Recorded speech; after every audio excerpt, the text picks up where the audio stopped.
This is Sama Gasge and we are doing fourth chapter from paper 2, Maths paper 2, which is complex number. Today we will see De Moivre's theorem. Okay. Now let's Z1 is equals to R1 E I theta 1 and Z2 is equals to R2 E I theta 2. This is exponential form of a complex number Z1 and Z2. In previous lecture we have seen how to write exponential form of a complex number. Okay, so I have taken two complex numbers Z1 and Z2 in exponential form. Now if I multiply these two complex numbers, so it will be R1 EI theta 1 into R2 EI theta 2. So this is equals to R1 into R2 E. See here, base is E. Okay, so we can add its index, that is I theta 1 plus I theta 2. So which is equals to R1 R2 E times take I common theta 1 plus theta 2. So it means that if you multiply two complex number in exponential form, then its modulus, R is nothing but what? Its modulus, right? Modulus is multiplied together and its amplitude, theta means amplitude, okay? Argument added, okay? So you have to remember this thing. If you multiply two complex number, then its modulus multiplied and its argument added to the power E. Now similarly, if I divide Z1 by Z2, if I divide Z1 by Z2, then R1 EI theta 1, R2 EI theta 2. So here it will be R1 divided by R2 EI theta 1 minus EI theta 2. I am taking E to the numerator, right? So it will be with minus sign. Again the base are equal, so I have added means subtracted this 2. So this will be R1 upon R2 E times take I common theta 1 minus theta 2. Okay, so in division the modulus get divided by each other and the amplitude, that is argument, gets subtracted. Okay, so remember this thing. So De Moivre's, by using this De Moivre's theorem, see, we can find multiplication for 3 to 4 complex number, right? But if I tell you find out power of z raised to 100, so this is quite difficult for us to find out its power. Okay, 100 power of any complex number. So De Moivre's theorem help us to find out power of any complex number. So we will see the statement of De Moivre's theorem. It is very useful to solve the examples, but we don't have proof in this chapter. But in further chapter, in induction, we will going to see the proof of De Moivre's theorem. So for any positive integer, the theorem states that for any integer z raised to n is equals to r cos theta plus I sin theta raised to n. See, I have taken z is equals to r cos theta plus I sin theta. This is the polar form of a complex number. So z raised to n means r cos theta plus I sin theta raised to n. So according to De Moivre's, its value is equals to r raised to n cos n theta. We will multiply this power to the theta plus I sin n theta. So I hope this theorem is clear. This statement of this theorem is clear to all of you. See, this is very basic and this is very easy theorem. Okay, you have to just give power in multiplication with theta. Like this. If I give you z is equals to 3, z is equals to 3 cos pi by 2 plus I sin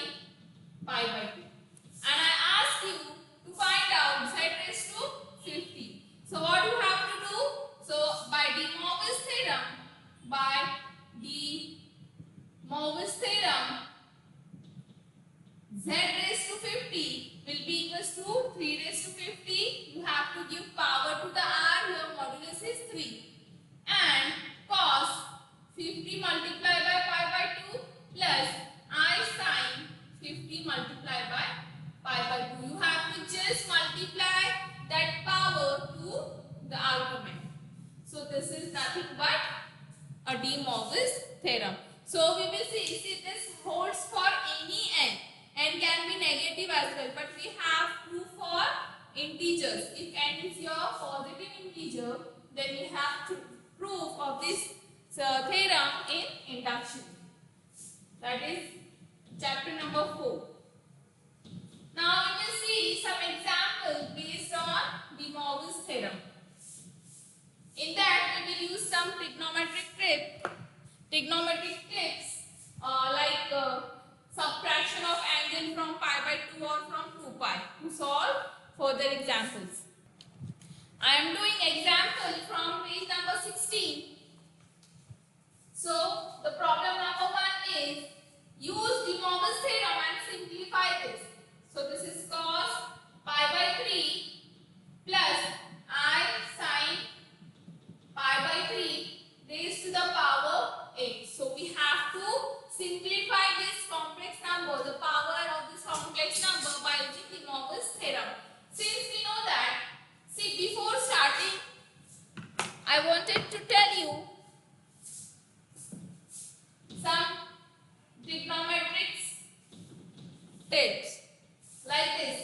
You might have studied in 12th standard, you might have studied in your school, or if you don't know these formulas, we will going to see these formulas in paper 1 in chapter number 2, trigonometry. Okay, chapter number 2 and chapter number 3. So the formulas are cos theta minus 2 pi is same as cos theta minus 2 pi is same as cos theta and sin theta minus 2 pi is equals to minus sin theta. So we will use these formulas to solve this problem. Note that here it can be 2 pi minus theta or 2 pi minus theta. Okay. So we'll start solution for this by De Morgan's theorem. Solution by De Morgan's theorem.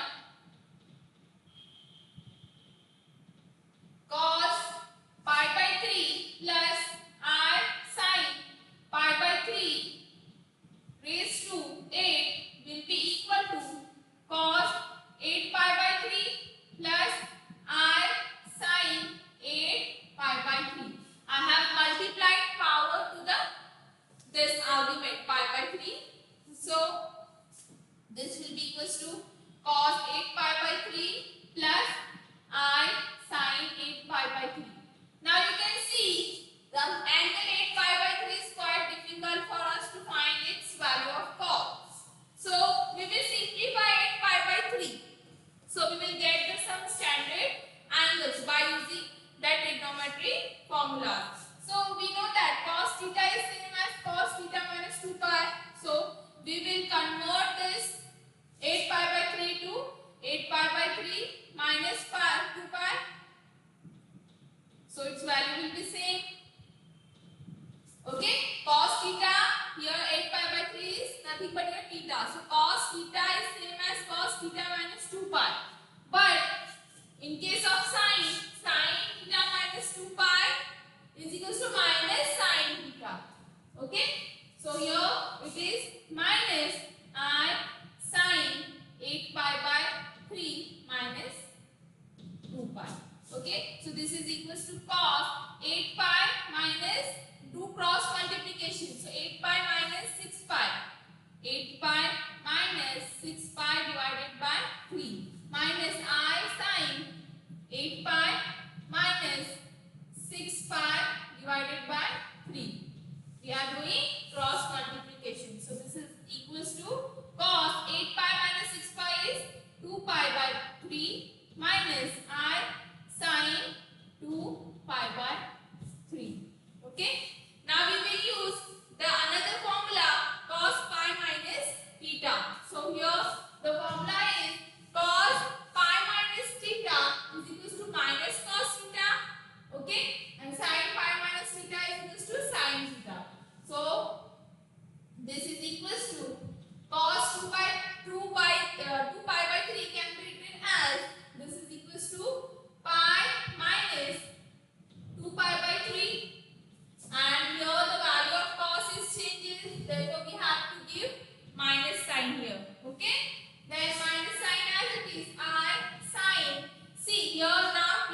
3. So 3 1 the 3 6 the. So cos 60.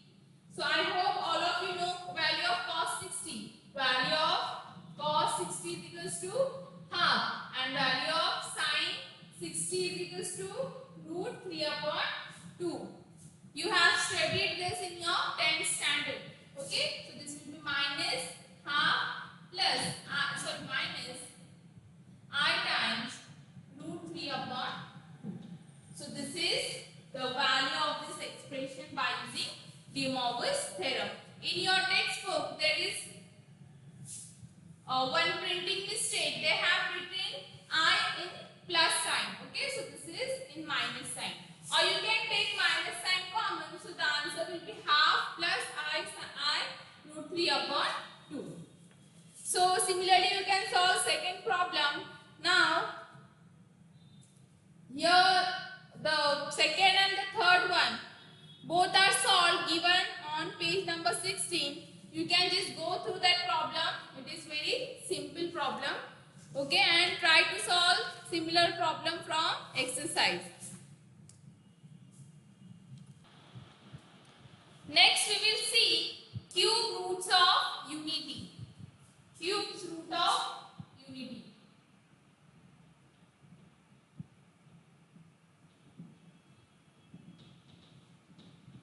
Unity means 1. Okay. Now cubic root, all of you know what is the square root of 4? It is 2. Right? What is the square root of 16? It is 4. And we all know what is the cubic root of 8? It is 2. Cubic root. Right? Means 8 to the power 1 by 3rd. It will give you 2. Why? Because 2 cube is 2 into 2 into 2, which is equals to 8. So the cubic root of 8 is 2. So similarly, today we will find the cubic roots of unity means 1. Cubic root of unity means a cubic root of 1. So first we will take one value. Suppose x is the cubic root of unity. That means x cube is equals to 1. If I say 2 is a cubic root of 8. Okay, that means 8 to the power. That means if I say 2 is the cubic root of 8, that means 8 to the power 1 by 3 is equals to 2. So let x be the cubic root of 1. That means 1 raised to 1 upon 3 is equals to x. Okay, so we will start with this expression. So suppose x cube is equals to 1. X is a cubic root of 1. Okay. So x cube minus 1 will be equals to 0. Yes. Now we will find the root of this equation x cube minus 1. This is of degree 3. We know that a synthetic method is used to find a equation, cubic equation, right? It is used to find the solution for the cubic equation. So which is like this. So power of x cube is 1. Not power, coefficient. Coefficient of x square, there is no x square term. So we will use 0 here. Right? I hope you all remember the synthetic division method from your school. So here 1, here 0. Again, there is no power, there is no term of x. So the coefficient will be 0. And the constant coefficient is minus 1. Now we have to write 1 as it is here. Okay. Now, what can be a root of this equation x cube minus 1? So we know that 1 can be a root for this equation, right? So we will use one root, that is a 1.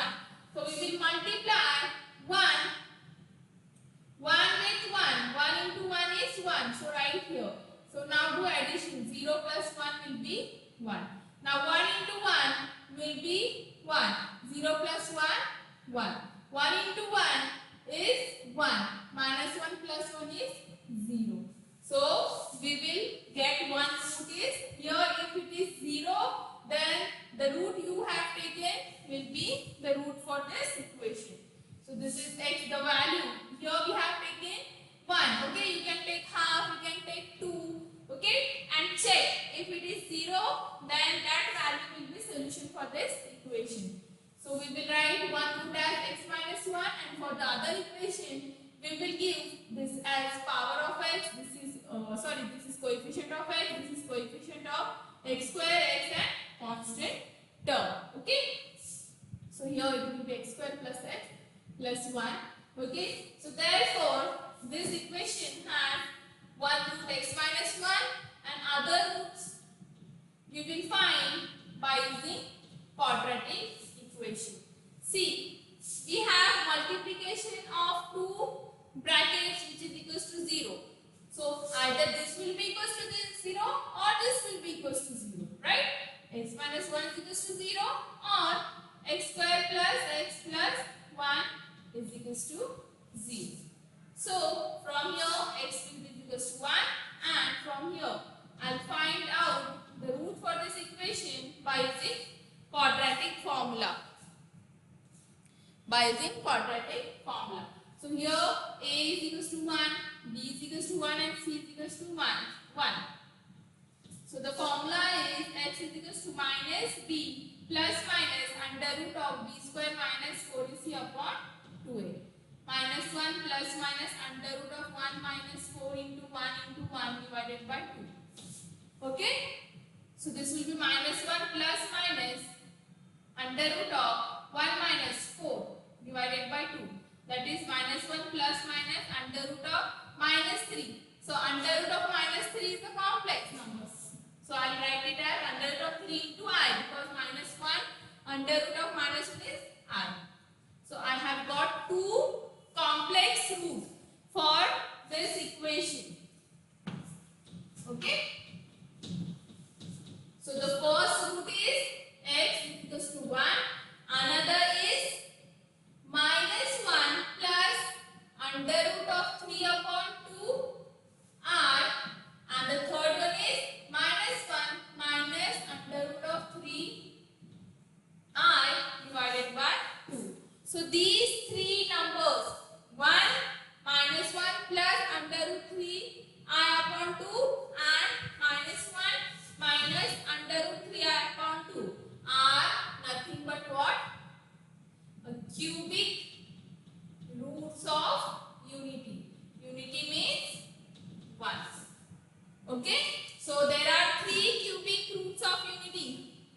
1 minus 1 plus root 3 I upon 2 minus 1 minus root 3 I upon 2. I hope this is clear. Here you can see these two roots are complex conjugate of each other. They are conjugate of each other. Now consider minus 1 plus I root 3I upon 2 the whole square. Now what we will do? We will take this second root and find out its square. Okay? We will find out its square. So this will be, see, 2 square of 2 is 4. So I am taking 1 upon 4 common outside the bracket. Now apply a plus b whole square formula here. It will be a minus 1 square plus 2 times minus 1 and root 3 plus I root 3 whole square. So this will be 1 upon 4, 1 minus 2 I root 3, and here it will be, see, I square is minus 1 and root 3 is root 3 square is 3 only. Okay, so we left with this term. So this will be 1 minus 3 is minus 2 minus 2 I root 3. Take minus 2 common.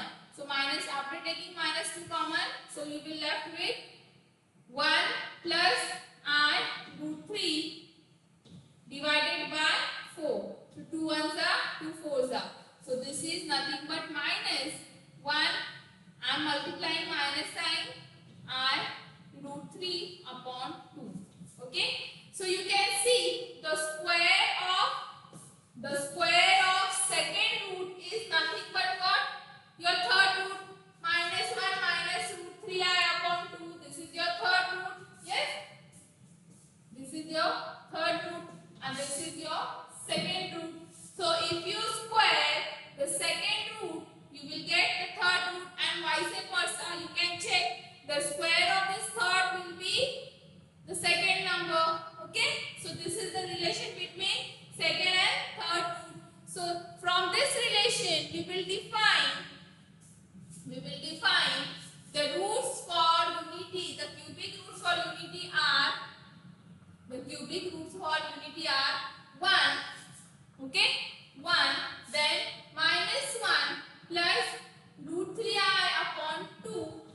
second one, and instead of third one, we know that instead of third one, see, this is the third one, we will use second square. Okay, instead of third one, we know that the square of this will be equals to this, so we will replace the third value by square of third one.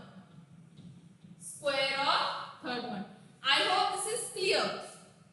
Okay, so the square, cubic roots of unity are 1, the second one, and instead of third, I have used square of second, because the value of square of second is nothing but same. It is same as the third one.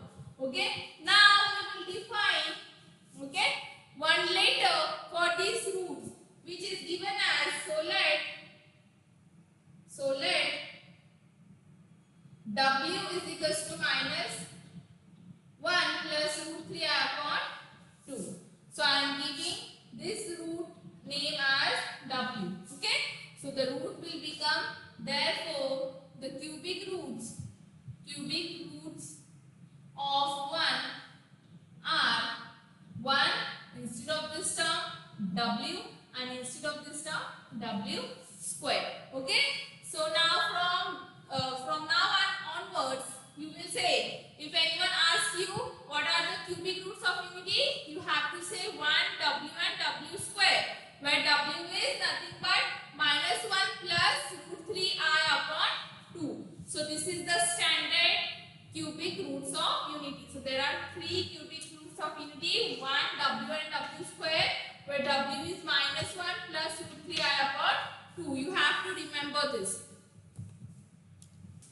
Now we will see some properties of cubic root of unity, that is properties of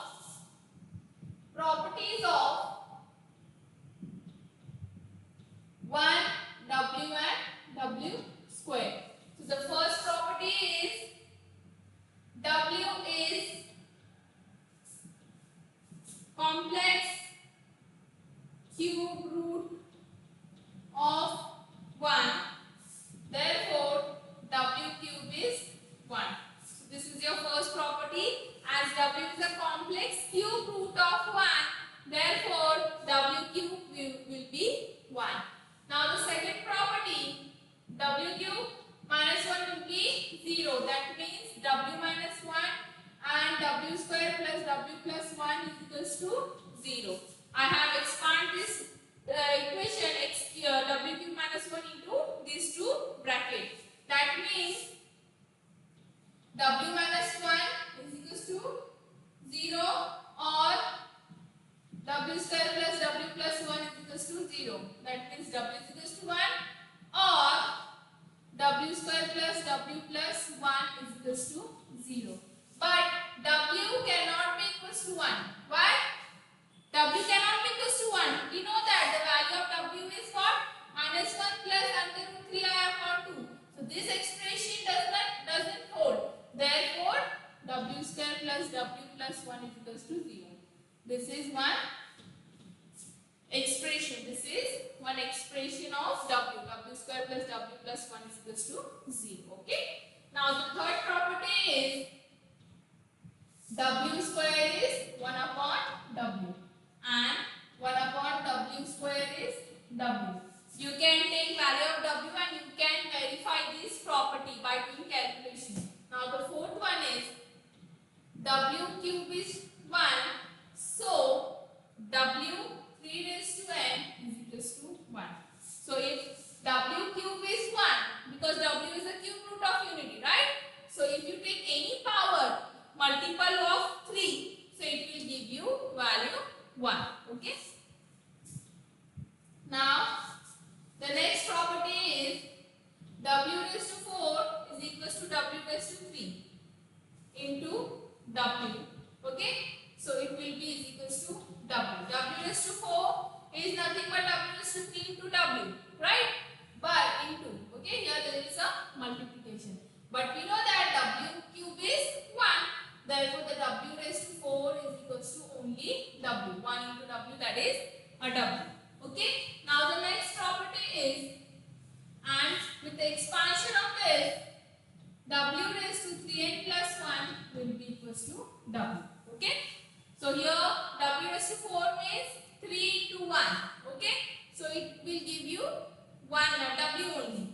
Similarly, w raised to 3n plus 1. If you can put any value for the n, like 1, 2, 3, you will left with a w only, because it will give you 3 into some another power of w. So as we know that, suppose I am putting n is equals to 2. So this will be w. 2 into 3 is 6. 6 plus 7. So w raised to 7 is nothing but what? W raised to 3 into w raised to 3 into w. Right?